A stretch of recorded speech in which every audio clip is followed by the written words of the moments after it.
is one of the sweetest cats that she owns. And I say one of because that leads us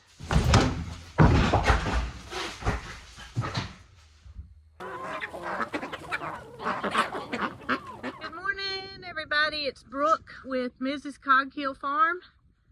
And I've got something in mind to talk about today that some you know all the ins and outs about, and some this is going to be new information to you. And that is about the cats of Cog Hill Farm. Y'all come on. Well, I told y'all we were going to talk about some animals that you don't see very often here at Cog Hill Farm. But this fella, he's not one of them. He loves attention, he loves the camera, and he loves to be loved on. And this is Mr. Sylvester. And Sylvester is a cat that we adopted in order to live in the barn. Now, Sylvester was not the first cat to come and live in the new barn. Bramble was, but Sylvester was the first to come see me when I got here in the barn, so he's getting his first shot. But Sylvester came from a trap, neuter, spay program that's located in our county, and of course, with that being the case, he has been neutered, as well as all the male cats here at Cog Hill Farm. But Mr. Sylvester, he deserves a little bit of spotlight because he's such a sweet baby. And I would say out of the 3 cats that live in the barn, he's the largest of the 3, but he's not the oldest. Bramble's the oldest. Sylvester, he loves to eat, and we make sure that that is in ample supply for him in order to grow and thrive and live here in the barn. Now, I'm not sure how much rodent control Sylvester would do because, honestly, I think he's just here for his looks, but that's okay. Let's see if we can find Bramble and Biscuit. Oh, look at here. It's Bramble. Well, come here, buddy. Now, Bramble, he was the first of the barn cats. And Bramble was adopted from our local feed store. He was needing a home, and it just so happened that I felt we needed a kitty. But I also didn't feel that Bramble needed to live alone. So that's how Sylvester came about to be Bramble's friend. And they get along so well. Even though they're both males, they still, they are just very nice cats. All 3 of them. They get along so well.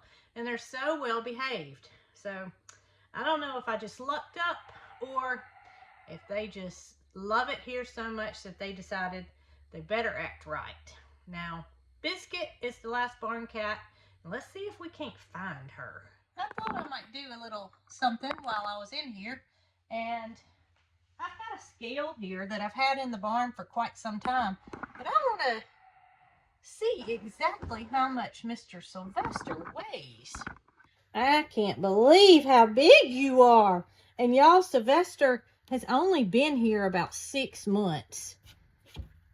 And he weighs 11.10 pounds. Wow. 11.10 pounds. He's a big boy. And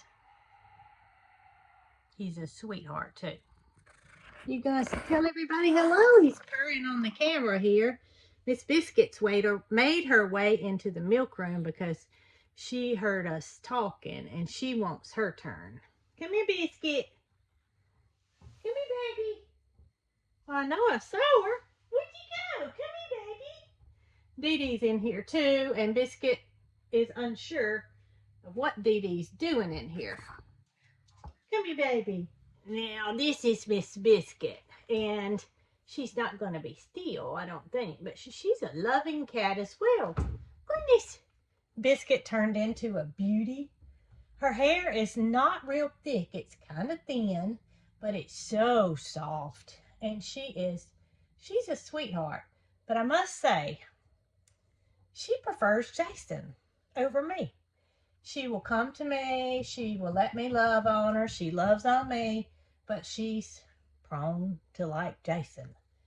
So Biscuit was found as what Catherine at G&G Farm referred to as a feral cat. She was wild, and she was found on her property up under a shed. So Biscuit's early abouts are unknown. However, I know one thing's for sure, and that is that she's been fed and taken care of properly here at Cog Hill Farm. And we're happy to have her because she gets along with everybody, and she keeps those boys in order. One of the cats here that you don't get to see very often is the first cat that we owned at Cog Hill Farm. And her name is Angora. And Angora is a pretty tortoiseshell cat that we got when Marycarl was about 2. So she must be at least 12 years old. A friend of ours had some kittens, and Angora was Marycarl's pick of the litter. It was from some little TV show that Marycarl liked at the time and decided to name her Angora. But Angora is a very sweet cat, but she tends to stay at my mama's house. And she does go outside and she walks around, but she does her own thing. She is not, she just stays at mama's house. And Angora was brought to our farm to be a barn cat. However, my mama says she brought her in her house, and that's been the case ever since Angora came to live at Little Cog Hill Farm.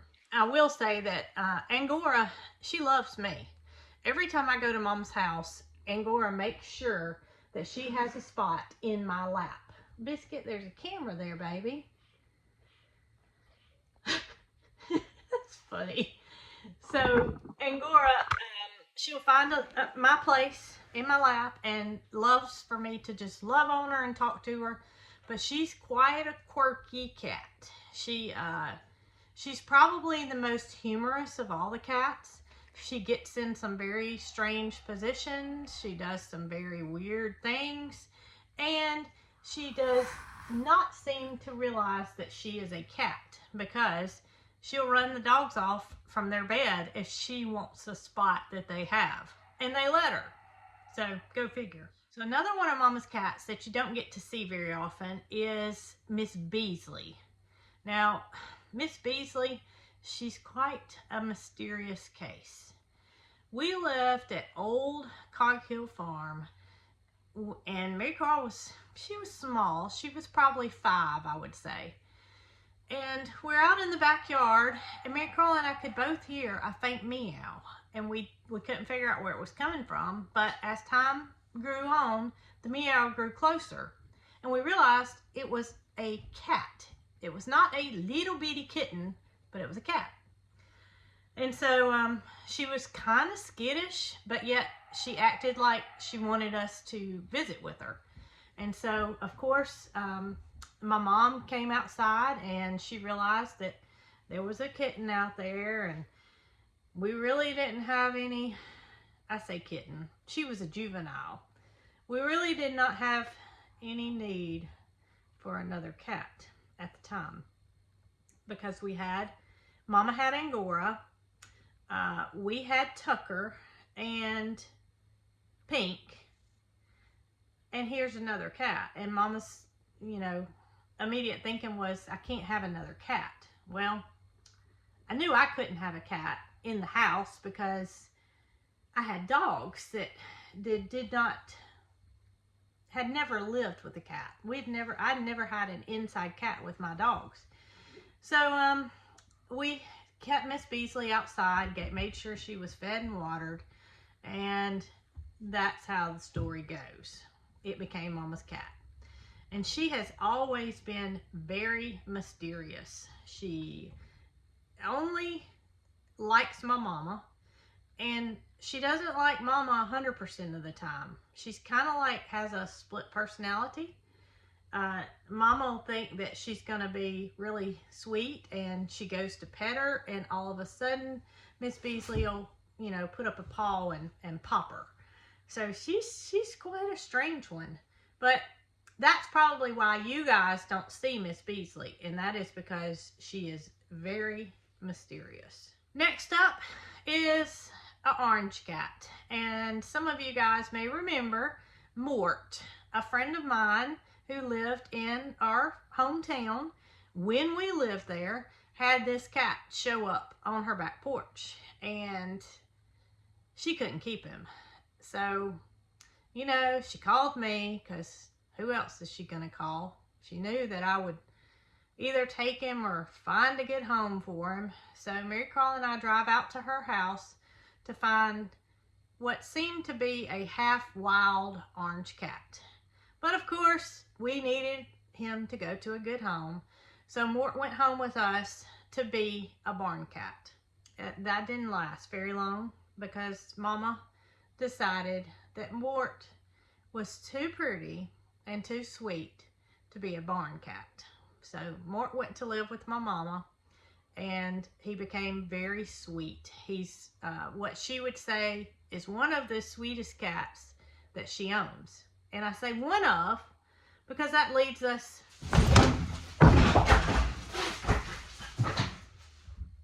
I'm not sure what just happened. Cats went everywhere. So the last cat that Mama owns is Sassy Man. And some of you that have been following us for some time know who Sassy Man is. That's because my friend Laura Spencer at Simply Making It, where my lipstick comes from, or I should say lip shimmer. It's not really lipstick. Laura makes specialty goat soaps and homemade products. And I have actually gave you guys a tour of her studio before. Laura found some abandoned kittens. Laura's daughter did, actually. And she, of course, approached me because I take care of animals.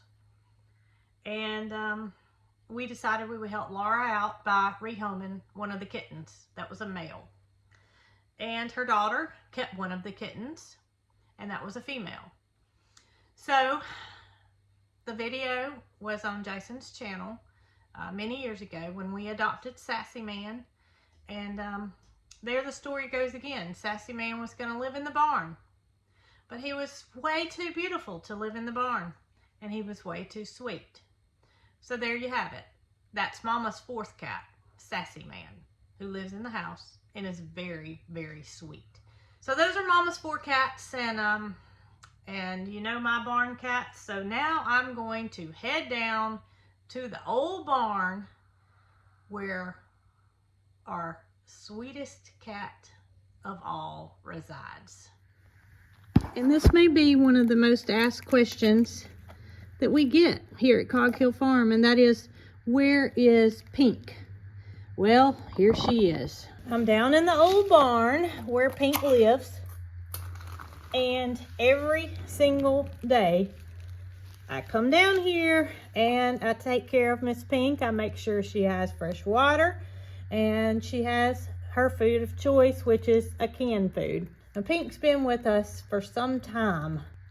Pink prefers to be alone, and we've gone through lots of different steps to try to get Pink to come and live where she can have more attention, where she can be more social, and she does not want that. There was a time when we lived at the old farm that my mama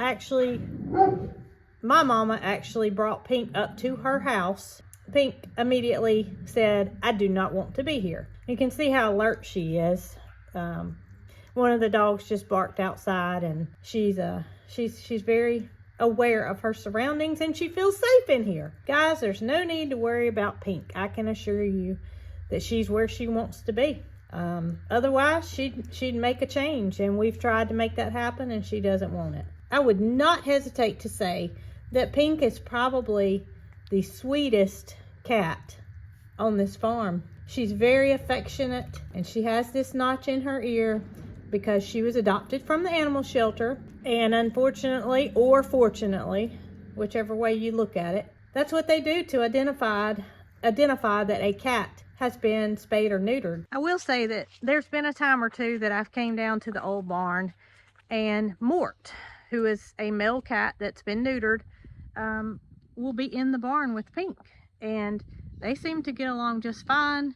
However, Mort goes back to Mama's house where he resides, and Pink stays at the barn where she resides.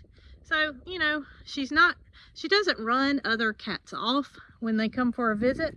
She just chooses to be solitary. Well, I don't know if an introduction is necessary, but here I have Tucker. Marycarl and I adopted Tucker from a feed store that we were buying Tucker feed from. We already had Pink, who was in the barn all alone, and we kind of felt guilty. We kind of felt like Pink may need some company, because Pink never really left the old barn. She just kind of stayed right there. So at our feed store in our old hometown, there were always kittens being born in the downtown area that the mother would be nearby, but she may or may not take care of the kittens, and they were always constantly trying to find good homes for the kittens. So of course, being where we bought our feed, we were always knowing to look when we went in to see if they were taking care of any kittens. This particular day, there were several kittens, and Tucker being one of them. Tucker was a female, and we thought that Pink being a female, that they may get along well. And of course, Tucker was black, and black cats seem to be the last to be adopted. And we thought we could give Tucker a good home and possibly a good companion for Pink. Tucker went home with us, and Pink did not care one bit if she had Tucker for a friend or not, because she continued to be elusive and not pay Tucker any attention. But Tucker's been with us for quite some time now. I'm not sure exactly how old Tucker is. I would say probably at least 9. And she's quite the cat. I would describe her as being a cat dog. And that's because she prefers to hang out with dogs more so than she does cats. She loves to ride on the side-by-side. So we have enjoyed Tucker here with her strange personality that's a bit different than the other cats that we have here for many, many years, even though she and Pink didn't become besties like we thought would happen. Everybody loves Tucker, and Tucker loves everybody. Everybody that comes to the farm to visit or to do work meets Tucker. And that's just how it is, and I'm sure that's how it will continue to be.